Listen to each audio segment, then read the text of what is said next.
ভাই দেখ আমার বার্থডে না, তাই আমি কেক এনেছি। তাহলে চল ভাই কেক কাটি। কেক তো আমি ভান্ডার ভেঙে এনেছি, কিন্তু তোমাকে আমার গিফট দিতে হবে, নইলে আমি কেক কাটবো না। গিফট দিতে হবে। ঠিক আছে রোহান, তুই এখানে দাঁড়া, আমি এখনই আসছি।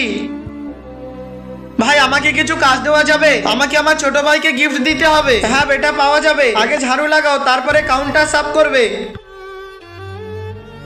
ভাই আমি সব কাজ করে দিয়েছি, দাও আমার টাকা দাও। ঠিক আছে বেটা, এই নাও। আরে তো অনেক টাইম হয়ে গেছে, ভাইয়া এখনো আসছে না কেন? এত কাজ করেছি তারপরে 50 টাকা পেয়েছি, এই টাকাতে তো ভাইয়ের গিফট হয়ে যাবে। আরে ভাইয়া আজকে আমার ভাইয়ের বার্থডে, ওর জন্য কিছু গিফট দেখাও। ঠিক আছে বেটা, এখনই দেখাচ্ছি। দেখো বেটা, এটা বাচ্চাদের ওয়াচ, এটা প্যাক করে দিব। হ্যাঁ ভাইয়া, এটা তো খুবই সুন্দর ঘড়ি, এটা প্যাক করো। ঠিক আছে এখনই করছি।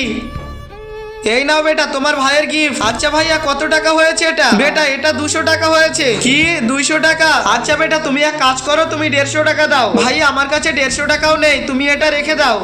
আরে বেটা থামো, এদিকে এসো। জি ভাইয়া। বেটা তোমার কাছে কত টাকা আছে? ভাইয়া আমার কাছে তো মাত্র 50 টাকা আছে। ঠিক আছে বেটা তুমি আমাকে 50 টাকা দাও, আরে গিফটটা নিয়ে যাও। কি ভাইয়া সত্যি? হ্যাঁ বেটা নিয়ে যাও, আর তোমার ভাইকে আমার তরফ থেকে হ্যাপি বার্থডে বলে দিও। থ্যাংক ইউ সো মাচ ভাইয়া।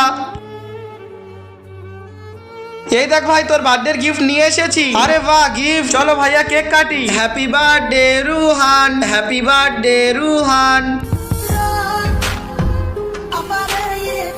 এই ছবিটি সুন্দর মনে হলে লাইক সাবস্ক্রাইব করো।